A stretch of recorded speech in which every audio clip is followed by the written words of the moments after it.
And we're live. This is Volume 1, Episode 14 of the Oil Hour, the unofficial official podcast of the Oklahoma Rockies League. Joining me, as he does most weeks, is Norman Nobody's manager, Matthew Leal. Leal, how's that Miller Lite taste this evening? It tastes good. It'll taste better after a win. Would you say it's smooth, or would you say it's less filling? Probably less filling. Yeah. In my experience, it's been more smooth. Well, I would say congratulations, but, I mean, we already knew you'd be here. The Norman Nobodies are in the semifinals, but you had a first-round bye, so that was guaranteed. The first round had some surprises.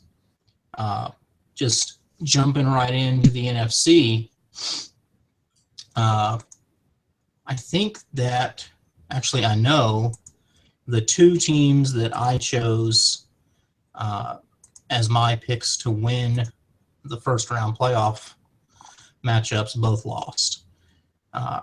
First of all, I picked Pyle. I thought Pyle would roll over Bruce. But Pyle's quarterback broke his thumb on the first series of the game. That'd be Andy Dalton. In a very dumb way. Yeah. I mean, if he doesn't try and make that tackle and that guy scores a touchdown, people are talking about how Andy Dalton, won't take one for the team. But quarterbacks do it every day. It's really unfortunate to throw an interception and then break your thumb trying to tackle the guy that intercepted you. And that's going to give Pyle plenty to complain about over the course of the offseason. But let's be honest here. He lost by 40. Yeah, he did. Let's see. Week 3, Dalton scored 40 points. So hypothetically, if Dalton had the best game of the season, he could have eked out a win, but Allen Robinson let him down, Buck Allen let him down, Safarian Jenkins, Devontae Parker, Odell Beckham Jr. and Tyler Lockett were fantastic. Julio Jones, 15 points. You expect more from that guy. His team as a whole underperformed. Whereas if you told me that Bruce was going to get less than 10 points combined from Latavius Murray and DeMarco Murray, I would not think that he wins by 40. Yeah. But Doug Baldwin had his third amazing game in a row. Alan Hearns is playing well after coming back from that injury. Eric Decker went for 20 points.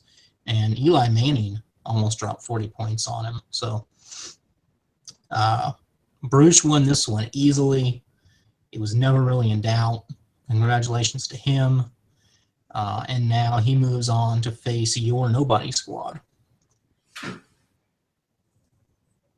And it's gonna be a tough game. It's already, looking like it's gonna be a very close game. Yeah, he's projected to win by 1 point right now. I know that you made some preemptive pickups today of the running back variety. Have you made any decisions as to who you're going to start? Not yet. I'm looking at it, and really it's kind of a tough situation because basically I've got to decide between Amir Abdullah and Theo Riddick. Shady McCoy, he's going to be in there. But whenever I look at these two running backs from Detroit, excuse me.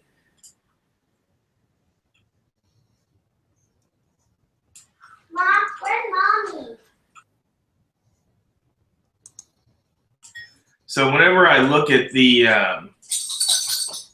at Theo Riddick and Abdullah, Riddick has outscored through the season Amir Abdullah by, I want to say, whenever I looked, close to 30 fantasy points, maybe a little less. So I'm leaning towards taking out Amir Abdullah and plugging in probably Brown, since he is going against the Cleveland Browns.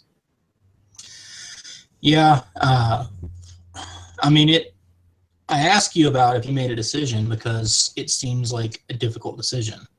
Yeah, it really is. Yeah, the guys you've got in there have gotten you this far, but due to injury and happenstance, you picked up two more. Or did you pick up Whitaker?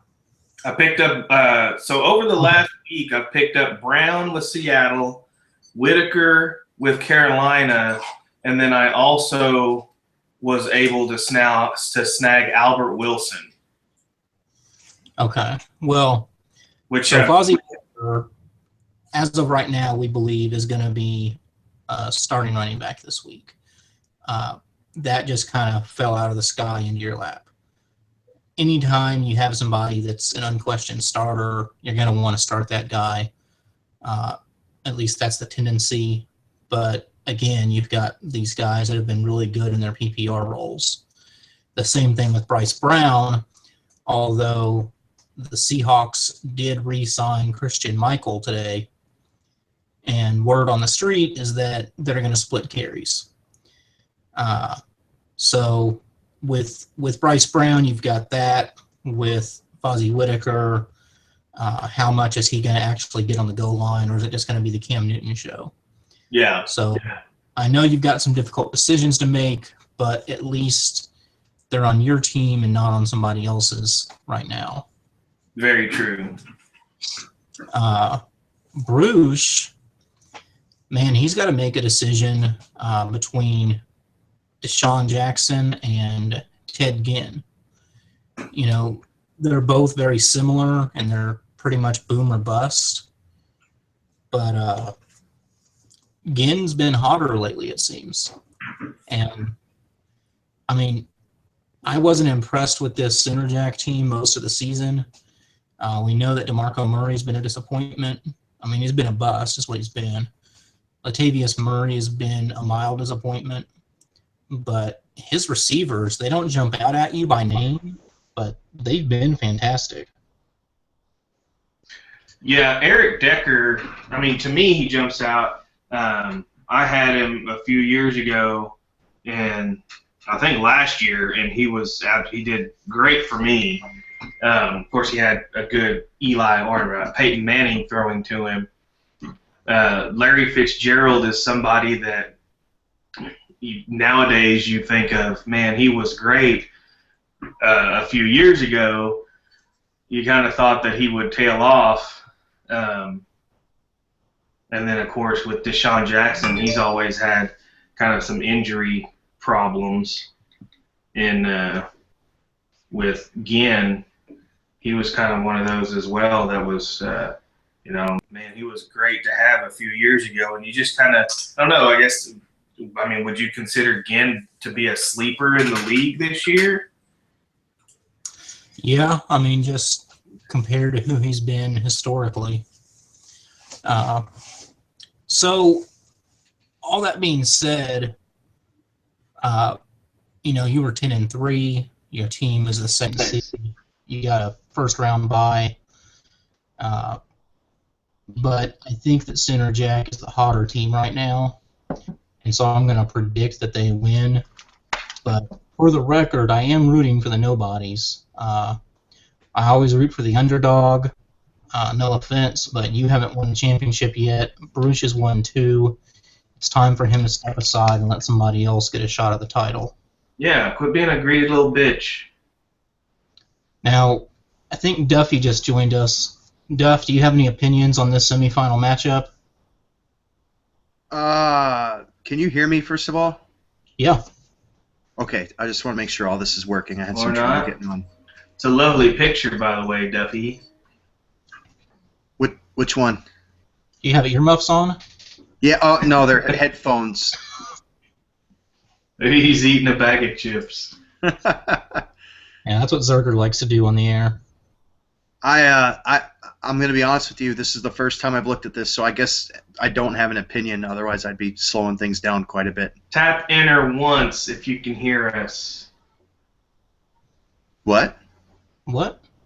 I don't think he can hear us. No, I can hear you. Can you not hear me? I can hear Duffy just fine. Oh, really? I Yeah, can't maybe. hear Duffy. Oh, well, Duffy's coming through loud and clear. Oh. You need to see if maybe you muted him somehow. No, I didn't mute him. Mute. Now I muted him. Unmute. Well, now, Oh, well. man, this is just a really well-run. You can tell me what he says. Let me know if he's talking shit. He's not talked shit. All he said is that he hasn't really looked at this and he doesn't have an opinion as of this time. That's a default nobody's fan. Yeah, I stopped giving a shit as soon as I got knocked out about halfway through the season because I'm a sore loser and bad sport. You hear that, Will? I didn't hear nothing. Jesus Christ, man. Well, Duff quit paying attention once he realized his season was lost. I mean, in his defense, he did keep setting his lineup and trying. He just quit looking at other people's matchups. Yeah, and I guess to be honest with you, Yeah, I'm pretty sure I'd have done the same thing. my opinion should probably mean the least, or at least 13 out of 14 to everybody. Yeah, well, I finished 10th in the regular season, so whatever my opinion is probably doesn't hold a lot of water either. We're going to move on to the other semifinal matchup last week, or the other first round matchup, which I picked the Emo Dogs confidently. I really thought they'd win this. Both of these teams were projected to score over 160 points, but the Dark Narcs won by less than 1 point, 127.85 to 126.95. Duffy, are you looking at this? Yeah. Okay, before Lil jumps in, did you pay attention to this matchup, or what surprised you about this? Well, when I went to look to see who won, the first thing I saw before I even really noticed the score was that Amari Cooper laid an egg. So I guess in my mind I thought, uh-oh, Henderson lost because of that. And when I looked up, I had to kind of make sure I was seeing what I thought I was seeing. So I went back down and I tried to do the math because usually when you have somebody lay an egg and you win, there's like somebody that went off and it's glaringly obvious how you pulled it off. And I guess Cam Newton would be the closest to that, but 31.65 isn't the best quarterback score we've ever seen. So I just, that quick glimpse and then realizing that Henderson pulled it off, I was surprised. Okay, Lil, he's done talking. You? Well, hopefully it's not a repeat of what he said. But what surprised me, obviously, was the underperformance of, well, I guess not underperformance, he got injured, TJ Yeldon, by the Ammo Dogs. And so did Tyler Eifert. Yeah, exactly. So, I mean, just the injuries throughout both of this matchup, and I wasn't too surprised about Cam Newton. Kind of come to understand that about him. Tyrod Taylor, I was kind of wondering how he would perform. He did really well. One person that probably really didn't see a lot of play out of both teams was the tight ends, Eifert and Selleck for both teams. Kelsey. Kelsey, I'm sorry. I guess if you rearrange the letters, it does spell Selleck. Yeah, I think the Ammo Dogs, they really lived on having a fantastic receiving core and getting a lot out of the running backs that they did not invest much in, as well as a strong tight end. And this week, even Antonio Brown, 15 points, Jeremy Maclin, 12, DeAndre Hopkins, only 8 points, and then 11 from Ivory. He'd really fallen off, and like you said, Yeldon got injured. So it was really the worst possible week for Rodgers to have a bad game. Still, he only lost by less than a point, so that's got to be frustrating. But that means the Dark Narcs move on to face the number 1 seeded Hard Targets, and that's our buddy Finch, winners of 11 straight games, talker of a lot of shit, breaker of a lot of bridges. So, Duff, I'm going to have you go again first so I can tell Lil when it's safe to talk, but how do you see this matchup coming down or going down? This is a rematch of last year's semifinal matchup. Finch won last year, I think, by 80, so maybe it'll be different this year. Well, okay. I think the outcome is probably going to be similar to last year. I don't even know where to start. I guess take it from the top. Cam Newton probably won't play a full 4 quarters. The way they're playing, they're going to win that game by the half, and their perfect season can be salvaged while they start sitting starters. Mike Evans, Amari Cooper, and that's Marvin Jones, right?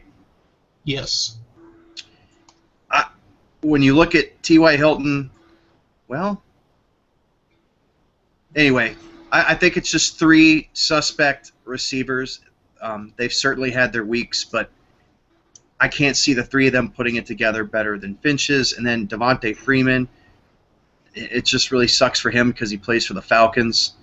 And the Jacksonville defense has actually been a progressively positive. They get better every week. I don't know. Quite honestly, I didn't think Henderson would win last week for the same reasons he probably won't win this week. You can't get that lucky 2 weeks in a row, can you? Well, we'll find out, but I'm with you. Lil Duff thinks that Henderson's pretty much been lucky to make it this far, and he doesn't see him seriously contending this week. How do you feel? Yeah, looking at the Dark Narcs, he's got a solid quarterback that'll score him points in Cam Newton, and then he's got Freeman. Other than that, I kind of have to agree. Mike Evans is, not someone who I would be considering lighting it up. He had a few good weeks there after his bye week and in week 9 and 10, but really hadn't lit it up. Amari Cooper is somebody who he's got again just kind of those scattered big games. So there's really Cooper's rookie season has been better as an NFL receiver than as a fantasy receiver. That's true. Yeah, that's very true. And then, of course, one big thing that I see, a big, I guess, addition to the hard targets is Denard Robinson that he picked up. And, of course, with TJ Yeldon being out, that is a starting running back that Finch got off waivers. So Yeah. the number one team in the league gets gifted a starting running back going into the semifinals. That's got to bode well for him. Yeah, and then of course coupled with Adrian Peterson, if he can definitely hold up to what he's projected to, you've got two great running backs right there. Um, and then of course you've got Drew Brees, who has fantasy wise, I mean, this last 3 weeks, uh, week 8 he scores 63, week 9 he's got 41. Last week he had, just 18, or I'm sorry, that's wrong. That was week 10. Week 13 he had 31, and then last week he's got 27, and then this week he's going against the Detroit Lions on Monday night. So who knows how many he'll throw up against them. Well, it's Monday night in the Superdome, fresh off a division win. I think he'll light up the Lions. I mean, it's just another reason to pick him over Henderson. Yeah. So I think at least I'm picking hard target center Jack Oil Bowl. Hoping that's not the case, but no matter what happens, it's going to be entertaining. I mean, for me, it probably won't be that entertaining for Leal. If it is, it'll be more entertaining if it is a hard target Norman Nobody's. Now, the good thing about it, though, I mean, if there is a silver lining, if I do get defeated, is that at least that trophy has a chance to come back to Norman. That's true. All right. Well, that is going to conclude our NFC preview. Duff, you want to start talking about the AFC or the PFC?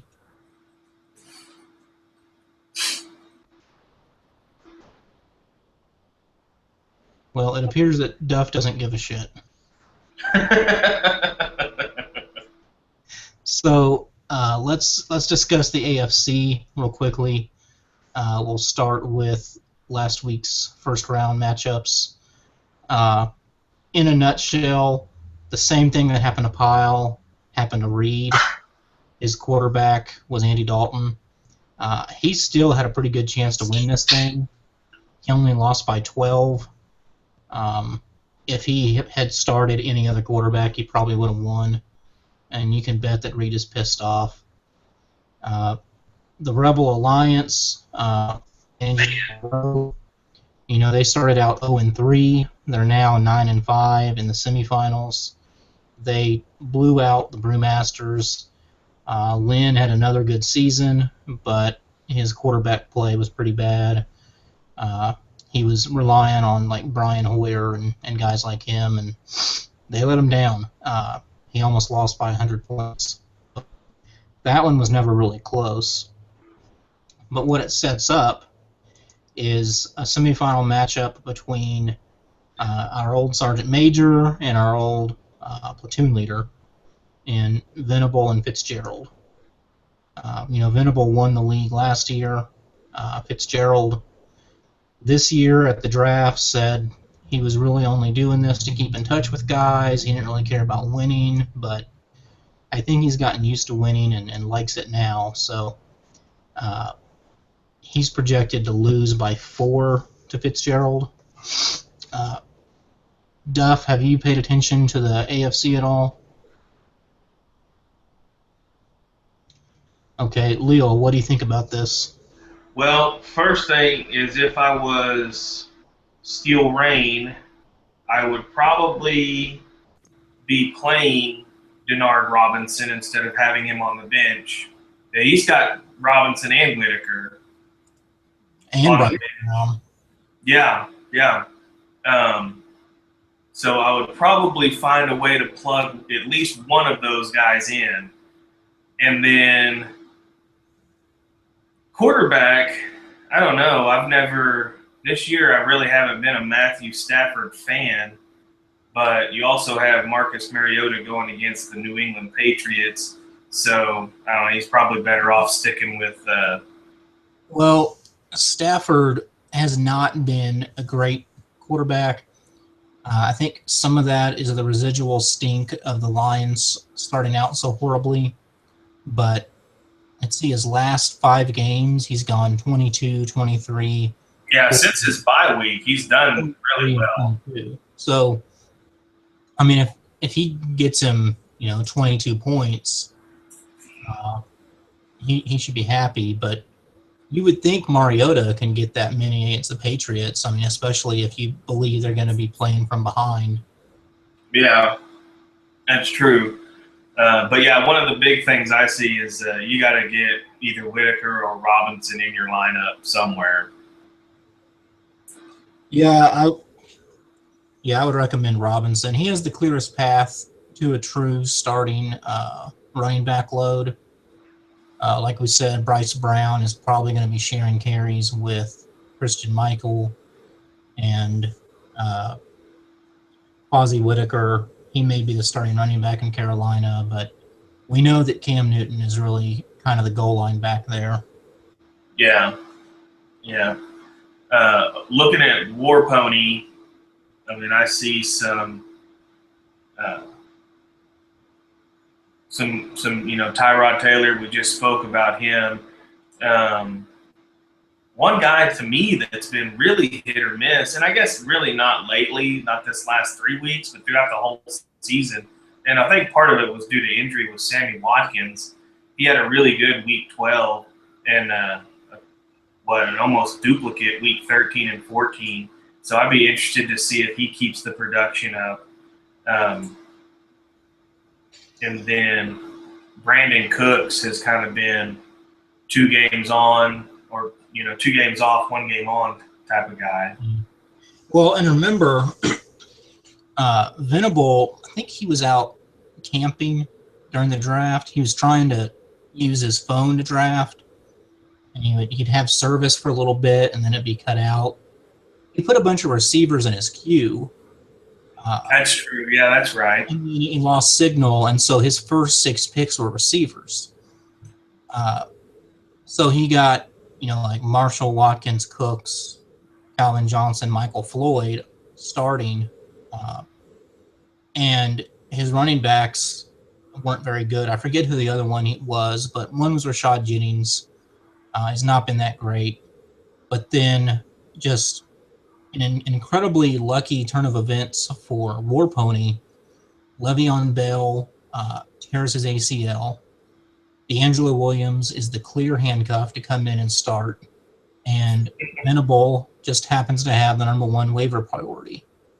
So he drafts 6 receivers in a row. 5 of them at least have worked out.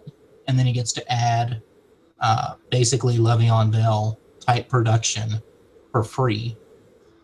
That could be the difference. It certainly vaulted his team over the second half of the season. I think they won 6 of their last 7. And then here they are in the semifinals. So if they go any further, that's going to be why. It's a damn good thing that Fitzgerald picked up those running backs, because Venable really is one running back away from domination. Yeah. Let me ask you this. Looking at Venable's bench, who would have ever thought that someone would be in the semifinals and have Des Bryant on the bench? Oh, yeah. We just talked about those 5 receivers he's starting. That's because Des Bryant's on the bench. Eifert's on the bench because of injury. I mean, you could have had Des Bryant and Tyler Eifert added into this if Eifert were healthy and Bryant had Romo. Yeah. Okay, his other running back was Joik Bell. So, yeah, he was really lucky to get D'Angelo Williams. I'm going to pick Steel Rain here. I think that they're gonna put Denard Robinson in one of these spots, and I see them pulling it off. Wouldn't be surprised if War Pony won. I mean, they've obviously got a very deep team, but I got a feeling about Fitzgerald's team. Yeah. I would. Yeah. You put Denard Robinson in there, along with Freeman, and I think you've got two strong running backs that could get you a win. Did we lose Duffy? Yeah, he is. He's trying to re-log in. He lost all sound, and so the other semifinal is the number 1 seed Vultures versus the Rebels that we talked about. They started out 0-3. Now they're 9-5. Brosh was my favorite to win this league at the beginning of the season. He's had injury after injury. Uh, Roethlisberger was injured. Arian Foster got injured. Gronkowski got injured. Matt Forte got injured. But, he won just enough to still secure that first round bye. However, the team right now is not nearly as good as it was earlier in the season. And I'd have to say that the Rebels are actually the favorite here against the number 1 seed. And if the Rebels win, they're going to go from 0-3 to a berth in the Thunder Bowl. And that's a pretty big favoritism too. It's like 22 points. You don't see point spreads like that in the semifinals. No, especially with the names that these rosters have on them. You would, just at a glance, you would think that this would be a whole lot closer than it is. Yeah. If Brosh still had Arian Foster, that'd make a big difference. He's got Julian Edelman he picked up off waivers. Somebody dropped him because they were pretty much out of it or they needed somebody. He can afford to take a risk, so he's obviously not going to play him this week, but there's a very good chance Edelman comes back for week 16, and you add Edelman to this lineup. That'd be a huge game changer for the Vultures and maybe push them over the top. But they got to get there for that to happen. And yeah. The Rebels, I liked their draft on draft day. I was surprised when they were 0-3, but they turned it around. That they were who we thought they were to an extent. If you remember, when they were 0-3, they traded, and I forget who they traded, but they traded some valuable pieces to Zerger, and in return got David Johnson, who at that time only had like one big kickoff return touchdown, and he was catching a few passes a game. Now that Chris Johnson is injured, David Johnson is the number 1 running back there. He's got 3 strong running backs in Doug Martin, LaShawn McCoy, and David Johnson. He's got a deep group of receivers. Tight end isn't anything special, Zach Ertz, but he's not going to hurt him. And Blake Bortles has been on fire. I think the Rebels win here. Yeah, I think they do too. I don't see, barring an early injury like we saw last week, to any of those key players we just mentioned, I don't think there's any reason that we're not going to see the Rebel Alliance move on to the ship. That'd be a great story. And, Brosh was my roommate overseas. We went to basic training together. We're good friends. So I'll be rooting for him. But, if I like anything, it's a good story. And the storyline of the Rebels is a really good one. And I don't think anybody has lost 3 straight games to start the season and made the championship. There's been a couple of teams that made the playoffs after that start, but nobody's actually gone to the championship. So good luck to Rowe, and maybe he can make history here. So that moves us over to the semifinals, the very first semifinals for our 2015 expansion conference, the PFC. Before we talk about the first round matchups, We didn't get to discuss this last week because of technical difficulties. And I have installed a Wi-Fi extender in my house, so that was the problem, but it's working right now. The Drifters, that's Doc Gray, they had the most points in the conference at 1,943. They also had the most points against at over 1,900. So I don't know how many times that's happened. I haven't checked, but it was it had to be frustrating for him because he finished 6-7, one spot out of the playoffs, even though he had the most points in the league. We know that happened to Pyle one year. He was incredibly frustrated.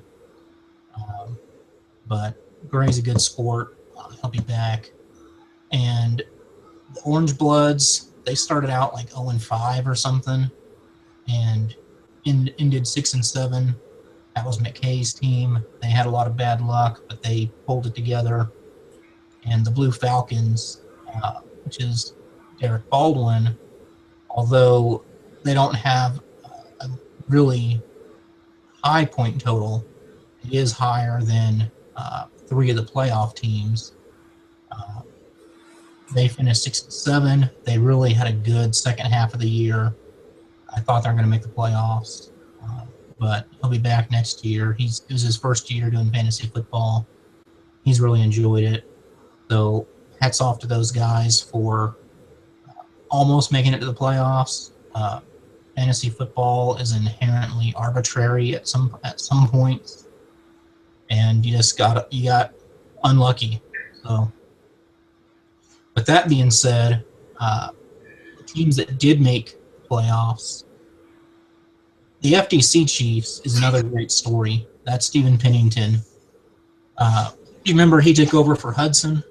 Yeah. Yeah, and they were Abandoned Hudson team. Yeah, they were 1-2 when he took over.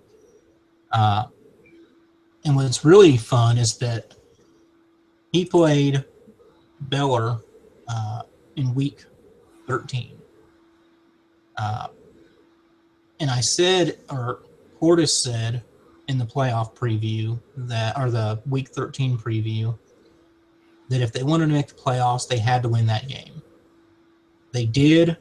They beat Beller by 34 points, and that win propelled them into the playoffs, where they faced Beller again for a second straight week. Now, when has that ever happened? I don't know, but I mean, it was kind of fun when I realized what was happening.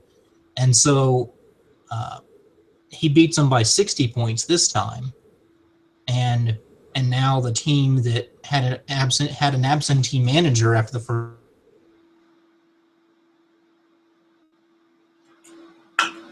pretty good. Yeah. On the other side of the bracket, Jimmy Mitchell has got to be just sick to his stomach. He lost less than a point, and he lost by less than a point to a friend of mine that I like, that I respect, but that hasn't always made the best decisions this season. Case in point, he wins this first round matchup by less than 1 point. It's like 0.55 or something. He's going to the semifinals. He's got all the momentum in the world. And I guess he saw somewhere that Denard Robinson was a hot pickup. So he dropped D'Angelo Williams to pick up Denard Robinson. When he had Danny Woodhead sitting there to drop. Yeah, so when I saw that this morning, I was like, what did you do? He has like 3 empty spots. Oh, yeah, he didn't even have to, you have to go, if you don't have to drop somebody, that means you have to make an extra click to pick somebody to drop. Yeah, so if you would have added Denard Robinson to this lineup, I mean, that would have been a really great team to take to the semifinals. Instead, he just trades D'Angelo Williams for Denard Robinson. Uh, I mean, I just, I want to bring this up because I thought we've never done this in the past because we've always said, look, in the oil, we trust our managers. Everybody's done this for a long time. List. But maybe we do. And I just say that because the oil has expanded by 28 managers since we said there was no can't cut list. Not everyone has played for as long as we have. And so, things like this happen. And I know there was no collusion here. The guy's going to the semifinals. He wants to win. He's having a blast. But, whoever picks up Williams, and I guarantee you somebody will, one of those other 3 semifinal teams is going to get a free D'Angelo Williams. Yeah. That shouldn't happen, but it's too late to go and put him back on that roster. That wouldn't be fair either. So, I don't know. Maybe we need to institute a can't cut list. Maybe it's just for the newest conference. I don't know, but that shouldn't have happened. The only way I can make sure it doesn't happen is if there's a can't cut list. And then if, sometimes the can't cut list isn't as updated as it should be, if that's the case, somebody can just message the commish and they can manually drop whoever. But I saw that and I just couldn't believe it. Obviously I'm not in that league, but I'm going to advocate for not having a can't cut list and just chalk this up to you got to learn from your mistakes. And and that's probably... Yeah, if this is something that everyone's going to take, for the long haul, then they're going to be serious, and learn down the road, whether it's from making, what we would call a really boneheaded mistake like this. It's a rookie mistake. Yeah, it's a big time rookie mistake. And you're right. I probably don't need to have some knee-jerk reaction to it. He may know going forward that if not for this one, boneheaded rookie mistake, he could have won the championship in his first year. Yeah. And maybe that'll be enough. I can't say for sure who I did it with, but I'm sure I dropped somebody I shouldn't have at some point. And I learned my lesson. So. Yeah. And who knows? Maybe D'Angelo Williams goes out and breaks his leg the very first play, and he turns out looking like a genius. No, it's still not going to make. It's not going to make it any better. It's not going to make it any smarter. Just luckier. Yeah. But so, it's kind of like, yay, he won. Oh, man, he dropped D'Angelo Williams. But that sets up the semifinal matchup between the Boomtown Brawlers, which is Break, against the Vandals. And it's a pretty close game, even with D'Angelo Williams out on the streets as a free agent. The Brawlers are projected to win by 6, and that's with Owen Daniels at tight end. Surely they got somebody better. Yeah, they got Ertz. He's nothing to be proud of, but he's got to be better than Owen Daniels. Especially since I'm sure he's targeted more than Daniels. Yeah, Daniels. They traded for Vernon Davis, and his production's gone way down.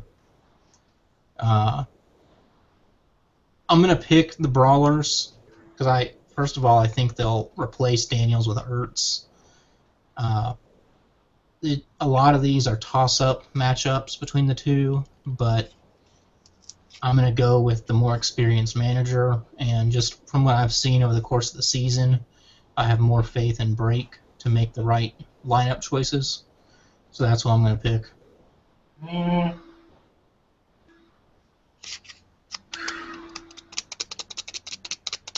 I think I'm gonna stick with, and I'm gonna pick the Vandals.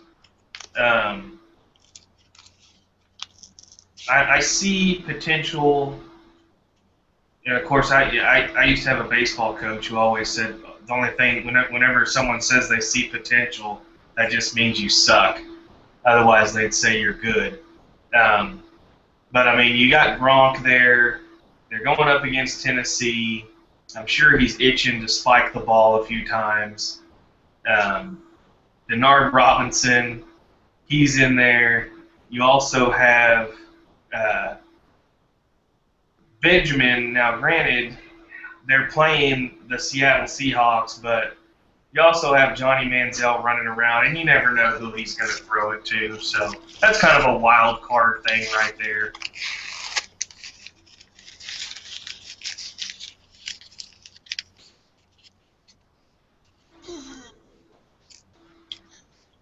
Uh, yeah, well, on a side note, the Vandals and the Chiefs should be getting their logos and uniforms sometime this week. Uh, our designer is a college student, so he had finals to study for and Finals. whatnot.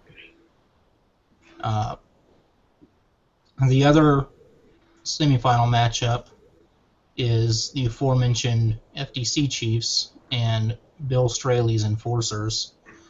The Enforcers have got an empty spot right now because they were starting LeGarrette Blunt, who just got put on IR. He's got the number 2 waiver priority. Number 1 is Gomez, who hasn't made a move all year. So I fully expect the Enforcers to come into the semifinal with D'Angelo Williams in a flex spot. Because of that, I'm going to pick them to win. Had that not happened, I really think the Chiefs would have pulled off the upset. But with Lamar Miller, and C.J. Spiller's not been great, but between Lamar Miller, C.J. Spiller, D'Angelo Williams, and Antonio Brown, I just think there's a reason this team has a number 1 seed. But the Chiefs, they've really been on fire lately, so maybe they pull off the upset. And I hope they do. I'm rooting for them. Yeah, I'm going to go with the Enforcers too. As long as they pick up D'Angelo Williams. If they don't, and he just plugs in someone who's on his bench, which there really isn't, there's 2 players to choose from.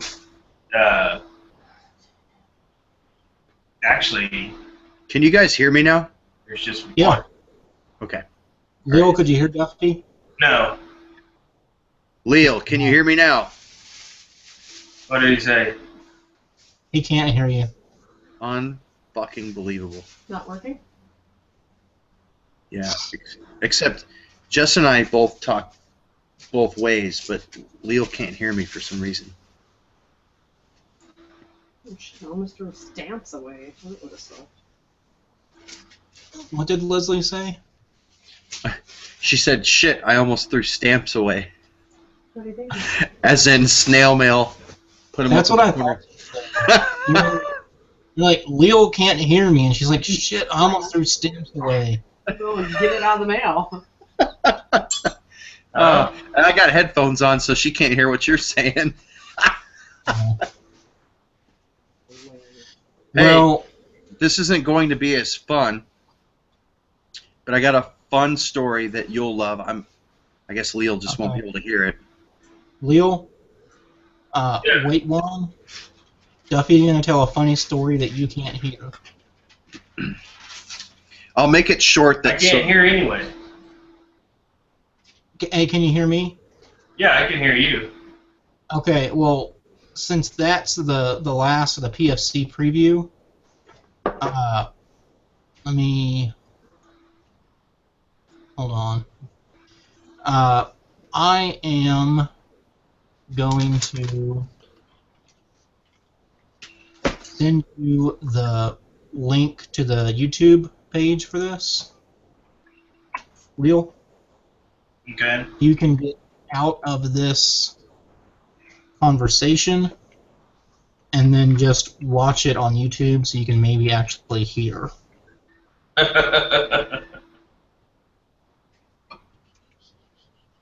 Okay, so I've sent you the link. Let me know when you click on it, and then I'll tell Duffy to commence with the funniness. It's probably not as funny as it is. No, Well, you you'll said see. It better be hilarious. Because now we built it up. All right. Well, that means I got to get my So- storytelling mode. All right, so I'm going to mute myself so I can listen to this. This is how I get into storytelling mode. Alright. Leo, you're muted. Yeah, I'm still waiting on this email to come in, though. Okay. Okay, here it is. Here it is. All right, I'm going to mute myself. Give me a second to get to the link.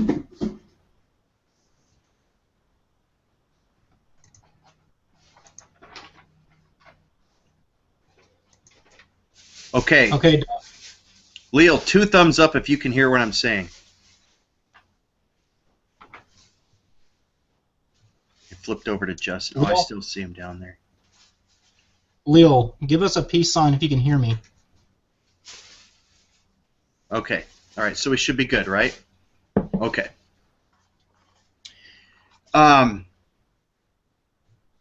this story to have full effect, we need to take a visit to the past, back in the Clyburn Duffy UPS days.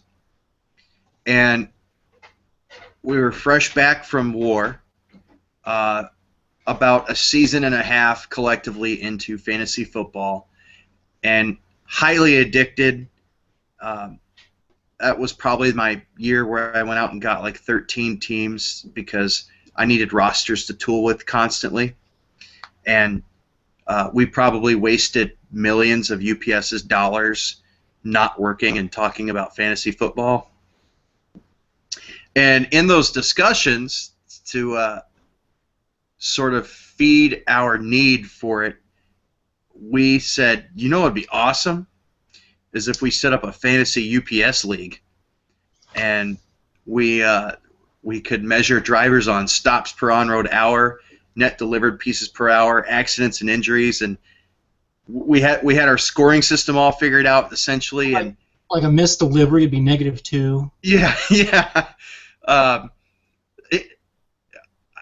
I mean, I think we probably got as far as getting a scoring system put together, and somebody essentially punched or pissed in our Cheerios, if you will, and said, not only will that not fly, I'm sure somehow the union would end up striking over such an affair where managers were benefiting and even perhaps perceived as gambling on driver performance.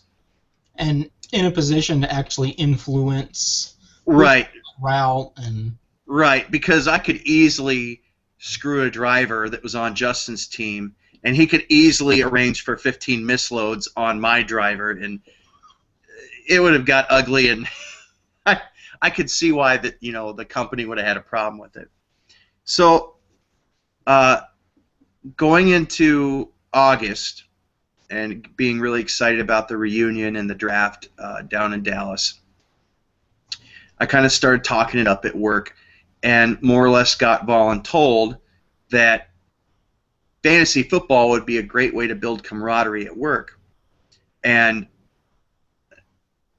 more or less, I was blessed as the commissioner immediately, and so I'm like, okay, the easy way to do this is to do it like I know it. So I had to get 28 teams because I had more than 14 people sign up. So I had to get 28 so I could have 2 14-team leagues and then set up the same playoff structure. We had a driver that used to work there by the name of Sidney Welt, I think his name was. And he would show up every now and then, no longer working for the company, that is, but he recently passed away of cancer, and before he died, and we all knew that it was going to happen, his clock was ticking, we named our Week 17 game the Sydney Bowl, and we'll have a trophy named after him. So, I mean, this whole thing is modeled after the oil, right? Yeah. Well, every morning at 8:30, when the managers get together, we have what we call a huddle. It's usually 30 minutes. Sometimes it stretches to an hour. And when football started, it started stretching to an hour and a half because we'd spend at least 30 minutes of time collectively talking about fantasy football. I don't know what to do. Who should I pick up? I don't understand how waivers works. How come I tried to pick this guy up and it won't let me? Like, you remember all the growing pains, right? So we've made it to the playoffs, and unfortunately, as a 3 seed, I was knocked out last week. I scored 89 points to the tune of Jameis Winston, who I started over Matt Stafford. I started Chanderick West and Danny Woodhead, who combined for less than 10 points. What's his nuts? Chandler, the Patriots, not realizing that Gronk was going to play here. Anyway, it was a nightmare. So we were talking about it, and I pitched the idea. I said, if this is that popular and you guys like it that much, because we have teams represented by the sales department, managers, drivers, customer service, people at the landfill. So there's like 5 or 6 different lines of business represented in the playoffs. And I don't know. I said I would, be happy to help hatch baseball league, but I couldn't do it by myself, and I certainly wasn't going to do 2 14-team leagues. That'd be ridiculous. And my boss, actually my boss's boss, who's sitting at the table, and I'm not even sure if he's paying attention to me, looks up like he forgot something or he was late for something. He goes, "You know what I just thought of?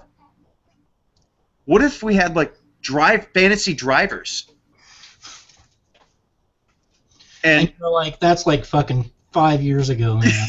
yeah, and what I didn't want to go into the long story about us, but I did say, a buddy of mine, we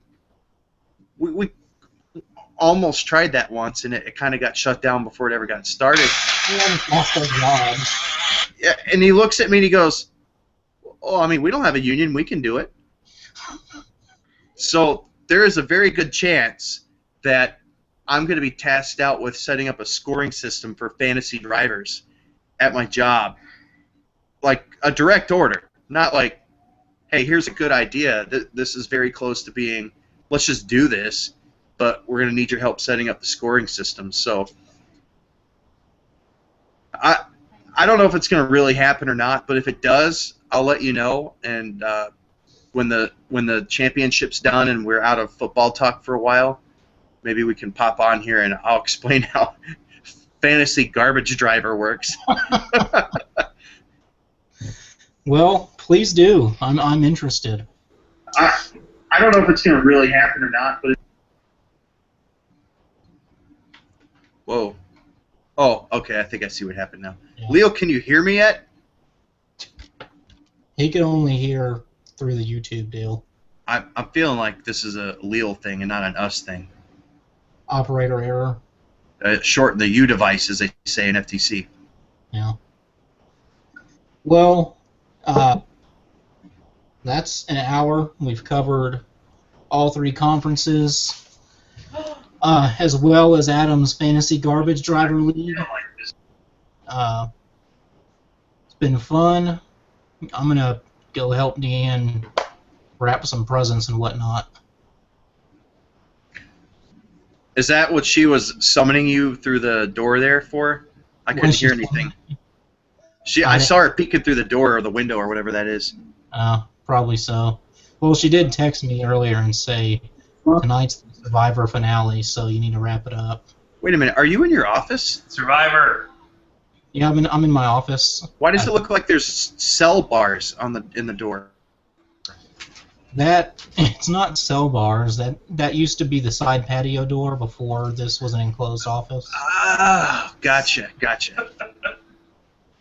Which is why I'm guessing that the reason I was having trouble with internet connectivity the last couple weeks is because the walls between this room and the rest of the house are incredibly thick because they're exterior walls and they're brick. Right.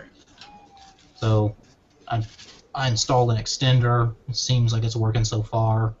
May not be what it was, but whatever. Well, All right. enjoy wrapping presents. Leslie and I, newly reacquainted What? with cable, are going to watch the Alaskan Bush People. It's our new thing. Okay. All right. Well, peace out, guys. All right. Yeah. See ya.